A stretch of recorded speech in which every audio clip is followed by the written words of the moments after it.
Apache never thought much about danger when she walked into the old Peterson barn that Tuesday morning. The wooden floors creaked under her boots as she carried her sanding equipment through the heavy doors. Dust particles danced in the sunbeams that streamed through gaps in the weathered walls.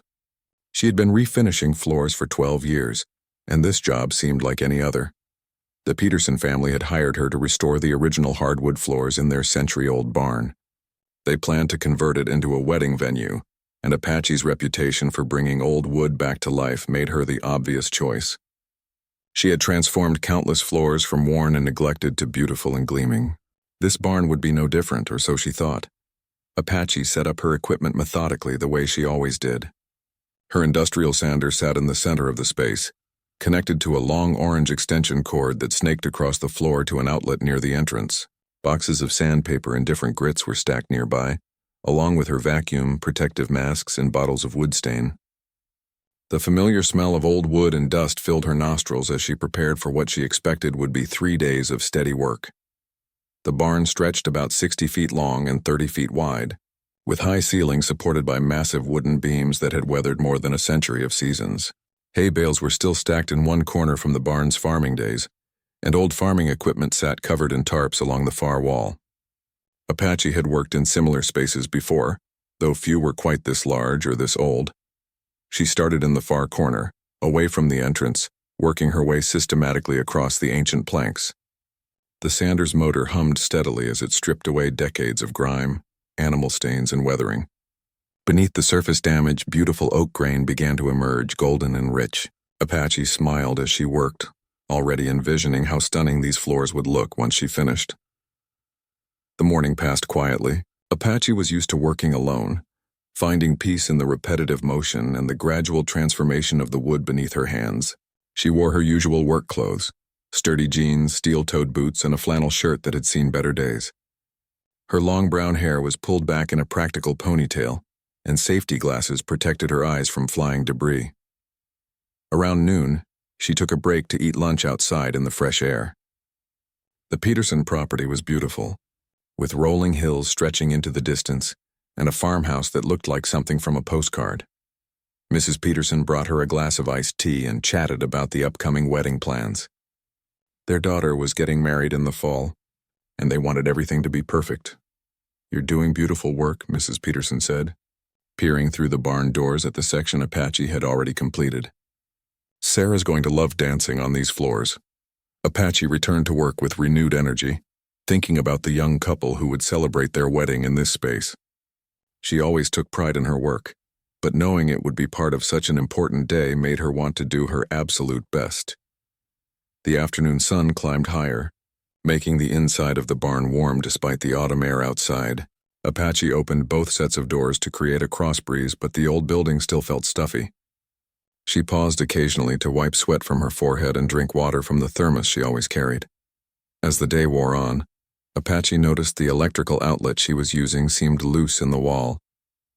The old wiring in the barn probably hadn't been updated in decades.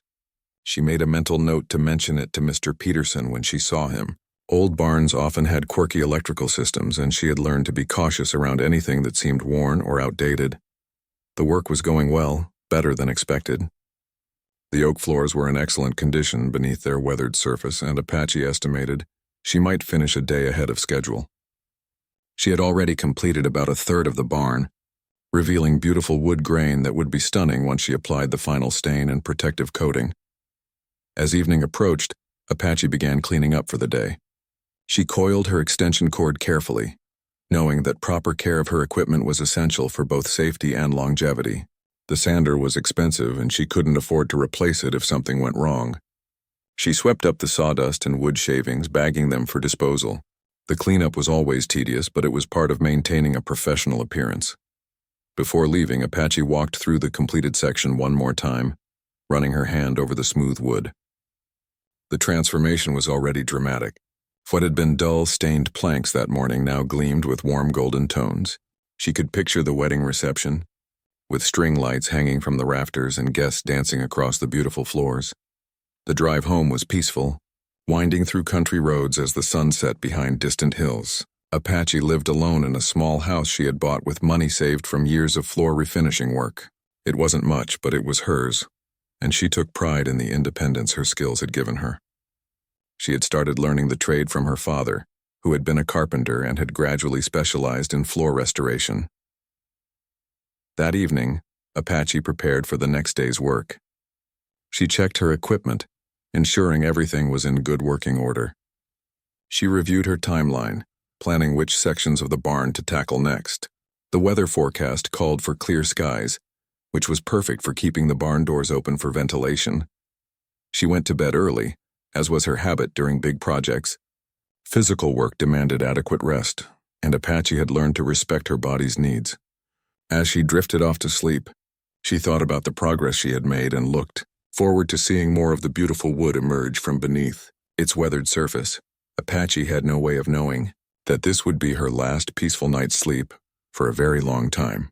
Tomorrow would bring events that would change everything, turning what should have been a routine job into a nightmare that would test every ounce of strength and determination she possessed.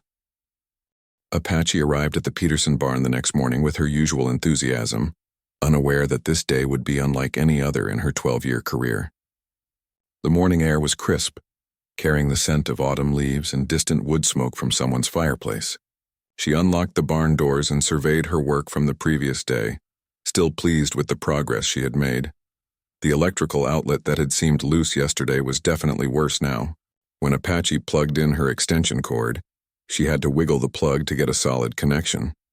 She made a mental note to speak with Mr. Peterson about it when she saw him later. For now, though, the connection seemed stable enough to continue working. Apache began where she had left off, methodically sanding the ancient oak planks. The sander's familiar hum filled the barn as she guided it across the weathered wood. Each pass revealed more of the beautiful grain beneath, and Apache found herself humming along with the machine's rhythm. This was the part of her job she loved most, the gradual transformation from worn and damaged to beautiful and renewed. Around mid-morning, she noticed the first sign of trouble. The extension cord felt warm where it connected to the wall outlet. Apache turned off her sander and examined the connection more closely. The outlet was definitely loose, and the plug seemed to be making inconsistent contact. She wiggled it again, and the connection seemed to improve. Apache considered stopping work to find Mr. Peterson, but she was on a tight schedule. The wedding was only 6 weeks away, and the Petersons were counting on her to finish on time. She decided to continue working, but to check the connection regularly. If it got any worse, she would definitely stop and insist on having an electrician look at it. The morning progressed without further incident. Apache completed another large section of the barn, and the transformation continued to amaze her. The old oak was revealing itself to be even more beautiful than she had initially thought. The grain patterns were intricate and varied, creating a natural artwork across the barn floor. During her lunch break, Apache tried to find Mr. Peterson to discuss the electrical issue, but Mrs. Peterson said he had gone into town for supplies and wouldn't be back until late afternoon. Apache decided to continue working, but promised herself she would monitor the outlet carefully. When she returned to work after lunch, the connection seemed stable again. Apache began sanding a new section near the center of the barn, working steadily toward the area where the old hay bales were stacked. The dust from her sanding mixed with the afternoon sunlight streaming through the barn doors, creating an almost magical atmosphere. It was around 3 o'clock when Apache first smelled something unusual. At first she thought it might be dust from old wood, or perhaps someone burning leaves outside. She paused her work and sniffed the air more carefully. There was definitely an electrical smell, sharp and acrid, mixed with something else she couldn't identify. Apache immediately shut off her sander and traced the extension cord back to the wall outlet. The area around the plug was definitely warm, warmer than it should be. As she examined it more closely, she saw tiny sparks inside the outlet box. Her heart rate increased as she realized the serious nature of the problem. She quickly unplugged her equipment and stepped back from the wall. The outlet continued to spark intermittently, even with nothing plugged into it. Apache knew enough about electricity to understand that this was dangerous. Old wiring in barns could be unpredictable, and sparks near dry wood and dust created a serious fire risk. Apache gathered her equipment quickly, planning to move it outside while she figured out what to do next. As she coiled her extension cord, she kept glancing back at the outlet, watching for more sparks. The electrical smell was getting stronger, and she was becoming increasingly concerned. That's when she noticed the smoke. It wasn't much at first, just a thin wisp rising from behind the outlet cover. But Apache had seen enough house fires to know that what starts as a wisp can become an inferno in minutes. She dropped her equipment and ran toward the barn doors, planning to call the fire department from her truck. But as she reached the entrance, she heard a sound that made her blood run cold, a crackling noise from behind her like dry wood beginning to burn. Apache turned around to see flames starting to lick at the wall around the outlet. The old dry wood of the barn was perfect kindling, and the fire was spreading faster than she would have thought possible. Apache ran to her truck and grabbed her cell phone, dialing 911 with shaking fingers. The dispatcher answered immediately, and Apache tried to stay calm as she reported the fire. She gave the address and explained that she was trapped at a barn fire, that the flames were spreading rapidly through old dry wood. "Ma'am, is there anyone else in the building?" the dispatcher asked. "No, just me," Apache replied, "but I need to get my equipment out. It's expensive and I need it for my business." "Ma'am, do not go back into that building," the dispatcher said firmly. "The fire department is on the way. Stay outside and stay safe." But as Apache ended the call, she looked back at the barn and realized her equipment represented her entire livelihood. The sander alone had cost her $8,000, money she had saved for months to afford. Without her tools, she couldn't work, and without work, she couldn't pay her mortgage or put food on the table.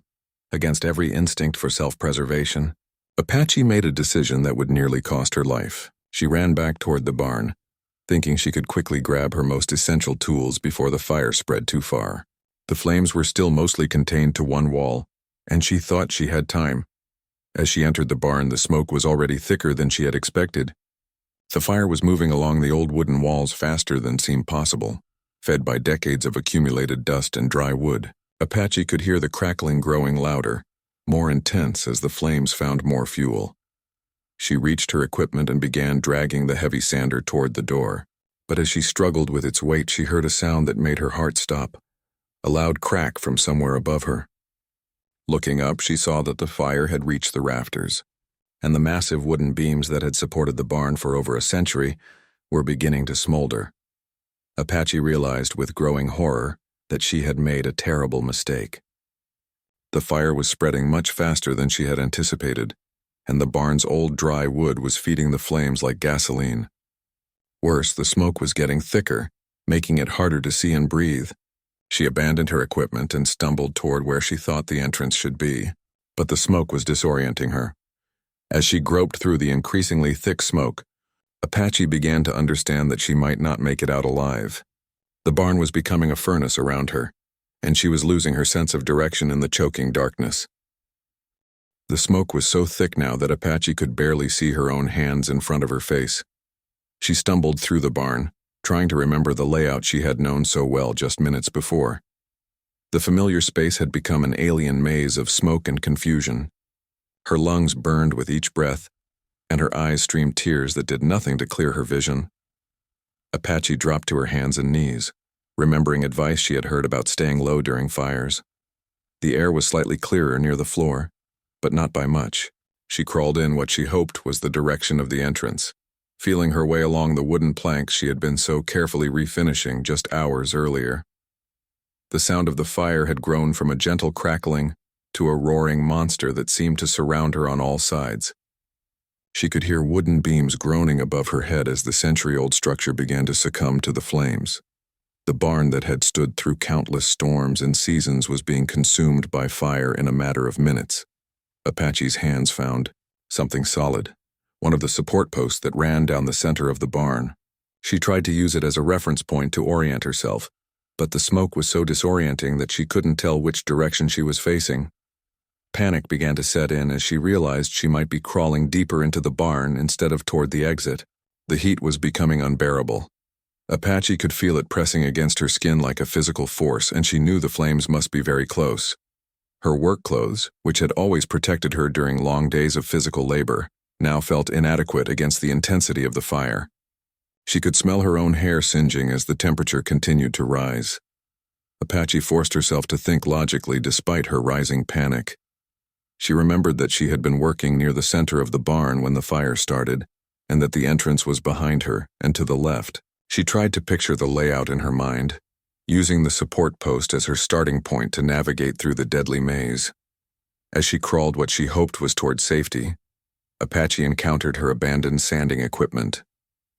The metal was already hot to the touch, and she realized how quickly the fire was spreading. She used the equipment as another landmark, knowing that she had been moving away from the entrance when she dropped it. Above her, Apache heard a sound that made her heart stop. A loud crack, followed by a thunderous crash. One of the main support beams had fallen, blocking what might have been her path to the exit. Burning debris showered down around her, and she curled into a ball to protect herself from the falling embers. The air was becoming impossible to breathe. Each breath brought more smoke than oxygen, and Apache could feel herself becoming lightheaded. She knew that smoke inhalation could kill her even faster than the flames, and she was running out of time to find her way out. Apache tried calling for help, but her voice came out as a weak croak that was immediately swallowed by the roar of the fire. Even if someone was outside, they would never hear her over the sound of the burning barn. She was completely on her own in this inferno, with no way to communicate with the outside world. She continued crawling, her hands and knees burning from contact with the increasingly hot floor. The beautiful oak planks she had been so carefully restoring were now conducting deadly heat. Apache's work boots provided some protection, but her hands were suffering with each movement across the burning surface.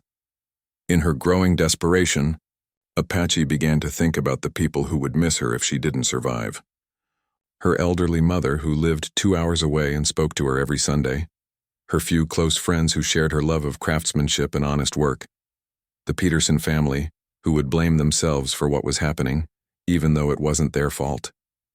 Apache thought about all the floors she would never finish, all the old buildings she would never help restore. Her life's work had been bringing dead wood back to life, making old things beautiful again.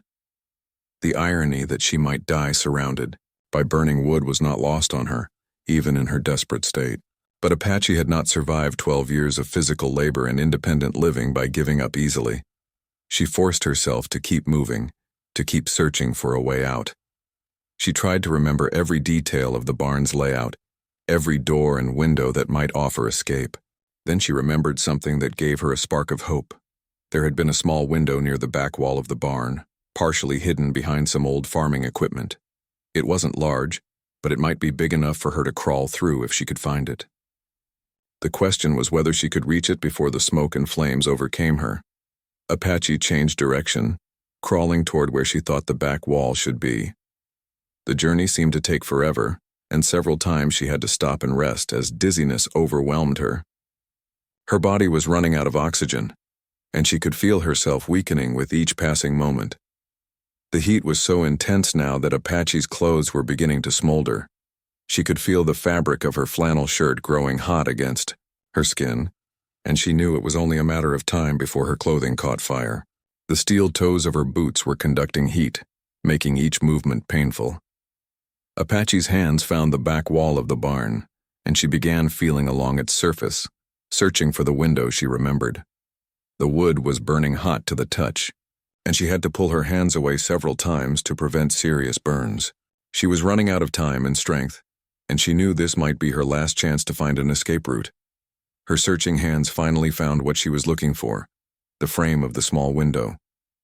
But as she tried to locate the latch or handle to open it, Apache made a devastating discovery. The window was stuck, sealed shut by years of paint and weather. Her fingernails broke as she clawed at the frame, trying desperately to force it open. Apache realized with growing horror that she was trapped. The main entrance was blocked by fallen beams and impossible to reach through the smoke. The window, her only other hope for escape, refused to budge despite her desperate efforts. The barn had become her tomb, and there seemed to be no way out. As consciousness began to fade from lack of oxygen, Apache curled up beneath the window and prepared for the end. She had fought as hard as she could, but the fire had won. In her final moments of awareness, she thought about the life she had lived and tried to find peace with her fate. Time seemed to move strangely as Apache drifted in and out of consciousness beneath the sealed window. The roar of the fire had become a constant background noise, like standing next to a waterfall or inside a wind tunnel. Her body felt disconnected from her mind, as if she was watching everything happen to someone else from a great distance. Apache's survival instincts were still fighting, even as her conscious mind began to shut down. Her body automatically pressed itself against the back wall of the barn, seeking any pocket of cooler air or escape from the intense heat. Her hands continued to claw weakly at the window frame, though she no longer had the strength to make any real progress. In her semi-conscious state, Apache began to hear new sounds mixing with the roar of the fire. At first she thought they might be hallucinations brought on by smoke inhalation, but gradually she became aware of voices shouting outside the barn, the sound of heavy vehicles arriving and the distinct noise of fire truck sirens. The volunteer fire department had arrived, along with paramedics and local police. Apache tried to call out to them, but her voice was nothing more than a whisper now. The smoke had damaged her throat and lungs, making it impossible to produce any sound loud enough to be heard over the chaos outside. Through the thick smoke, Apache could see flickering red and blue lights reflecting off the barn walls. The emergency responders were outside, probably setting up their equipment and planning their attack on the fire. But they had no way of knowing that someone was still trapped inside the burning building. Apache's truck was parked outside, which might have given them a clue that someone could be in the barn. But the intensity of the fire and the structural damage to the building would make any rescue attempt extremely dangerous. Standard firefighting protocol would be to contain the blaze and prevent it from spreading to other buildings, not to risk lives searching a structure that appeared to be fully engulfed. As Apache lay beneath the window, she could feel the floor growing hotter beneath her body. The fire had spread through most of the barn now, and the wooden planks she had been refinishing were beginning to char and burn. The beautiful oak floors that she had worked so hard to restore were being destroyed, along with everything else in the building. Apache thought about the Peterson family and wondered if they had arrived to watch their century-old barn burn down. All their plans for their daughter's wedding, all the dreams they had for converting the space into something beautiful and meaningful, were going up in smoke. She felt terrible guilt for her role in the disaster, even though the electrical fire had been beyond her control.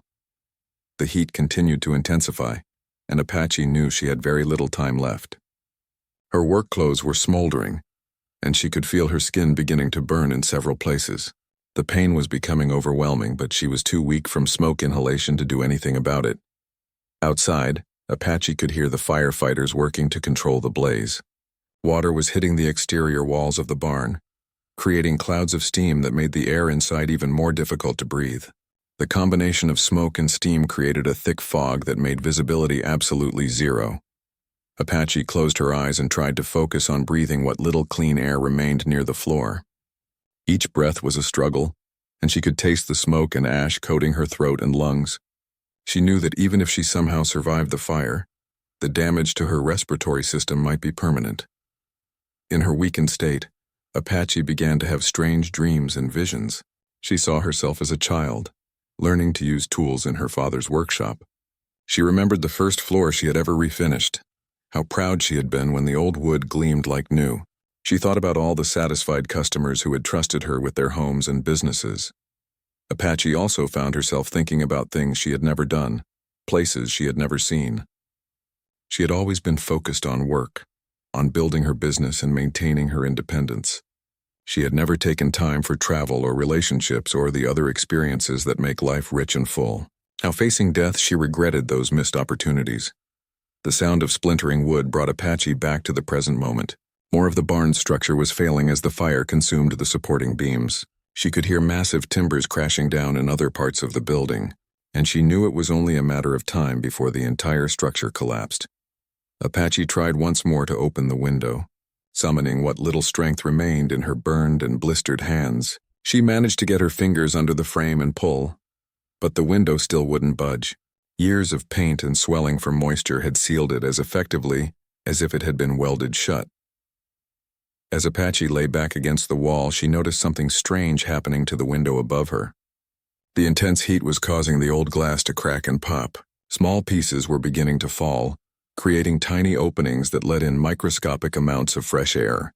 For the first time since the fire began, Apache felt a tiny glimmer of hope. She gathered her remaining strength and used her elbow to strike the cracking glass. The window was old and brittle from years of temperature changes, and several larger pieces broke away. Apache could feel a slight breeze coming through the opening, carrying the scent of fresh air from outside. Working frantically despite her weakness, Apache continued breaking away pieces of glass, creating a larger opening in the window. The fresh air gave her just enough strength to continue, though she was careful to avoid cutting herself on the sharp edges. She needed every bit of strength for her escape attempt. As the opening grew larger, Apache could hear the sounds from outside more clearly. The firefighters were still working to control the blaze, but she could tell they were focusing on the front and sides of the barn. No one was positioned near the back wall where she was trapped. Apache realized that even if she could break through the window completely, she might not have the strength to climb out. The window was several feet off the ground, and she would need to pull herself up and through the opening. In her current condition, weakened by smoke and burns, it seemed like an impossible task. But Apache had come too far to give up now.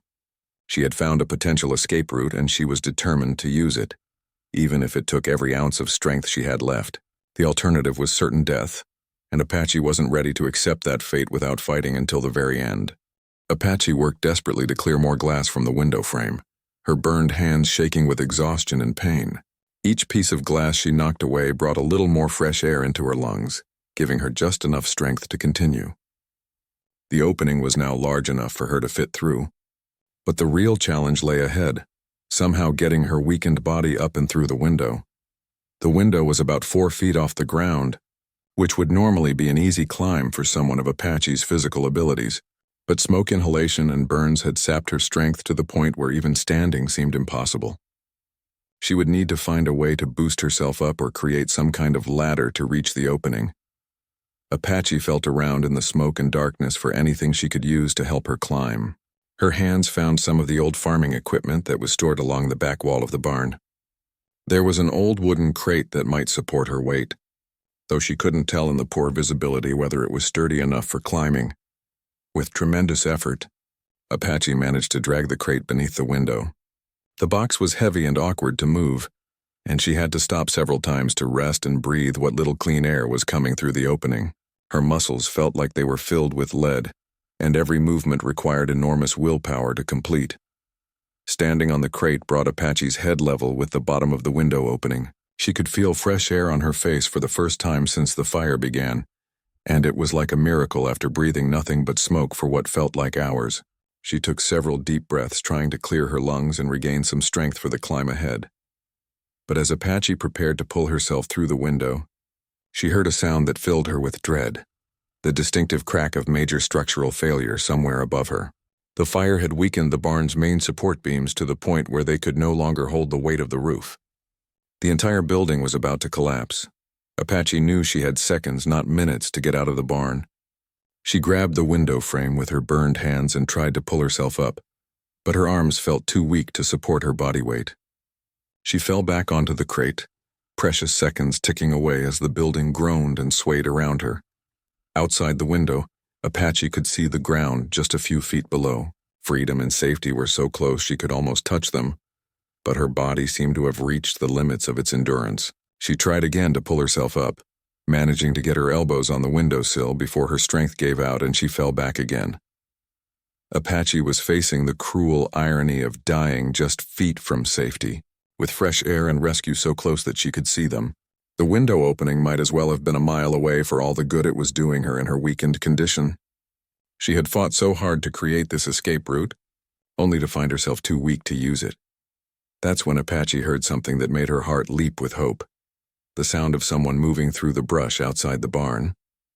Heavy footsteps were approaching the back of the building, accompanied by what sounded like a man's voice calling out. Someone was coming around to check the rear of the barn. Apache tried to call out, but her damaged voice produced only a weak whisper that couldn't possibly be heard over the sound of the fire. She banged her fist against the window frame, trying to create noise that might attract attention, but the sound was lost in the chaos of the burning building. The footsteps stopped somewhere near the window, and Apache could hear someone talking on a radio. It sounded like one of the firefighters was reporting on the condition of the back wall to the incident commander. This was her chance, possibly her only chance, to signal for help. Apache gathered every bit of strength she had left and managed to stick her arm through the window opening, waving frantically to attract attention. She could see a figure in firefighting gear just a few yards away, but he was facing away from her, focused on assessing the structural damage to the barn. Just as Apache was about to give up hope, the firefighter turned around and saw her arm waving from the window. For a moment, he seemed frozen in disbelief. No one had expected to find survivors inside the fully engulfed building. Then training took over, and he rushed toward the window while calling for backup on his radio. "We've got a survivor at the rear window," the firefighter shouted into his radio. "I need a ladder crew back here now."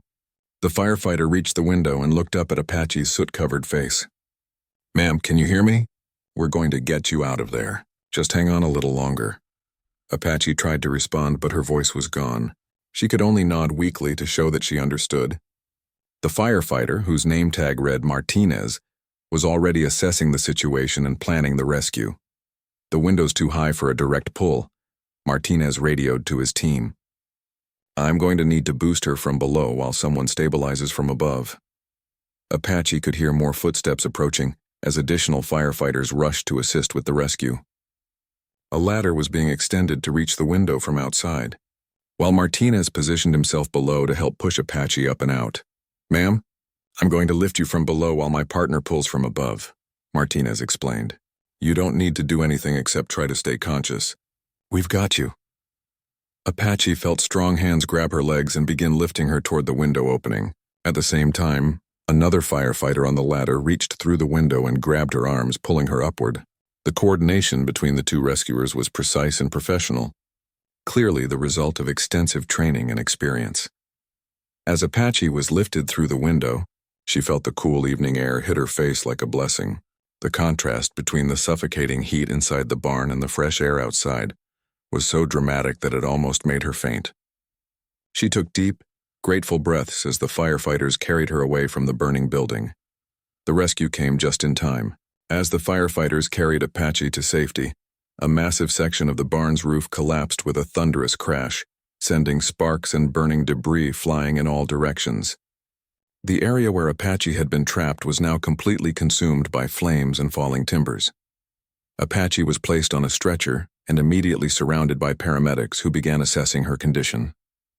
Oxygen was placed over her nose and mouth, and she felt the blessed relief of clean air flowing into her damaged lungs.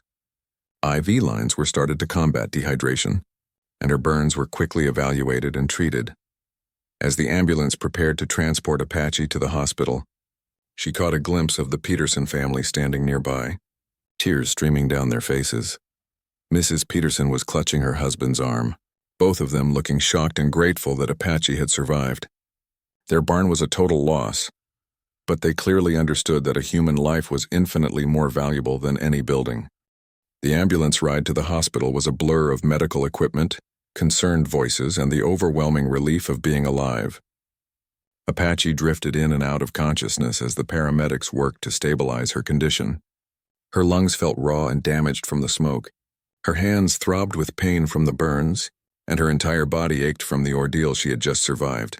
At the hospital, Apache was rushed into the emergency room where a team of doctors and nurses immediately took over her care. She was suffering from severe smoke inhalation, second-degree burns on her hands and arms, and significant dehydration. The medical staff worked quickly to clear her airways, treat her burns, and monitor her vital signs. Dr. Sarah Chen, the emergency room physician in charge of Apache's case, explained to her that she was extremely lucky to be alive. "Smoke inhalation can be fatal very quickly," Dr. Chen said. "The fact that you were able to find that window and signal for help probably saved your life. A few more minutes in there, and we might not have been able to help you." Apache spent 3 days in the hospital's intensive care unit while her lungs healed from the smoke damage. The burns on her hands required specialized treatment, and doctors were concerned about infection. Her throat was so damaged that she couldn't speak above a whisper for the first 2 days, forcing her to communicate by writing notes to the nurses and visitors.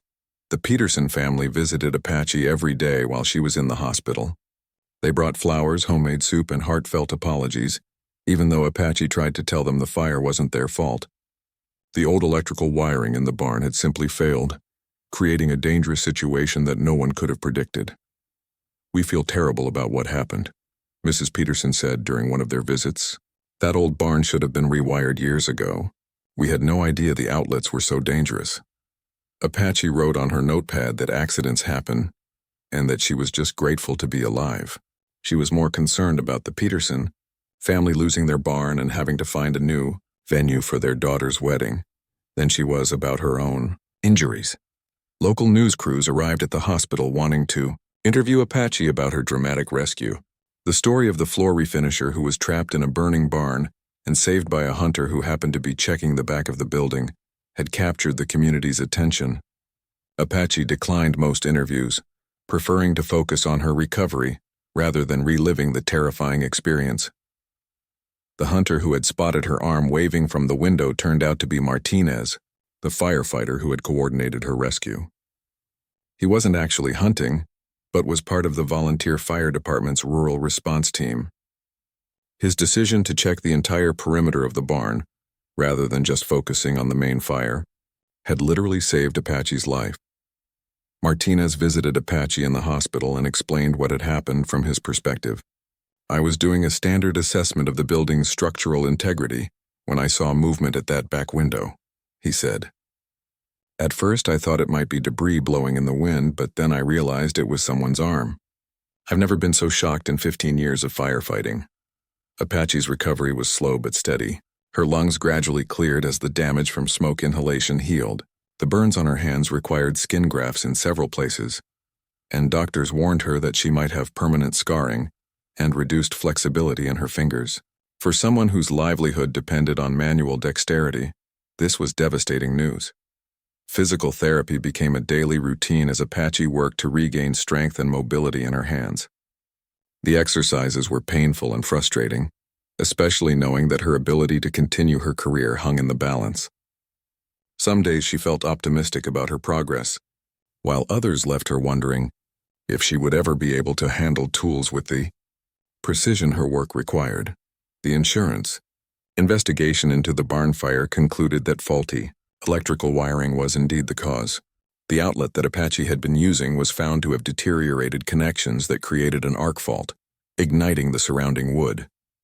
The Peterson family's insurance covered the loss of the barn, but Apache's equipment was a total loss, and her business insurance had significant limitations. Apache faced a difficult decision about her future. Even if her hands healed completely, replacing her expensive equipment would require a loan she might not be able to repay if her manual abilities were permanently impaired. She had saved some money over the years, but not nearly enough to start over completely. That's when the community surprised her with something she never expected. A local carpenter named Jim Rodriguez, who had known Apache's father years earlier, organized a fundraising effort to help her replace her equipment. Word spread quickly through the tight-knit community of craftspeople, contractors, and satisfied customers who had worked with Apache over the years. The fundraiser grew beyond anything anyone had imagined. Local businesses donated money. Contractors offered to loan Apache equipment until she could replace her own, and even people who had never met her contributed after hearing her story. Within 2 weeks, enough money had been raised to not only replace Apache's equipment but also cover her medical expenses and living costs during her recovery.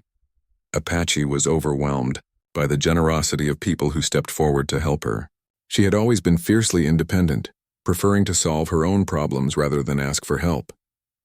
But the fire had taught her that sometimes accepting help from others isn't a sign of weakness, but rather an acknowledgement of the connections that bind a community together.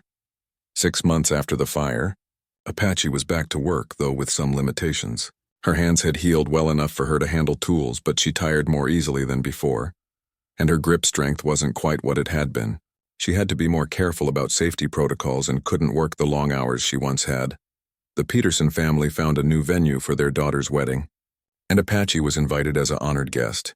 As she watched Sarah Peterson dance on a different floor than the one Apache had been refinishing, she felt a complex mix of emotions. There was sadness for what had been lost, gratitude for what had been saved, and hope for what the future might bring. Apache's business gradually returned to normal, though she now carried a different perspective on her work and her life.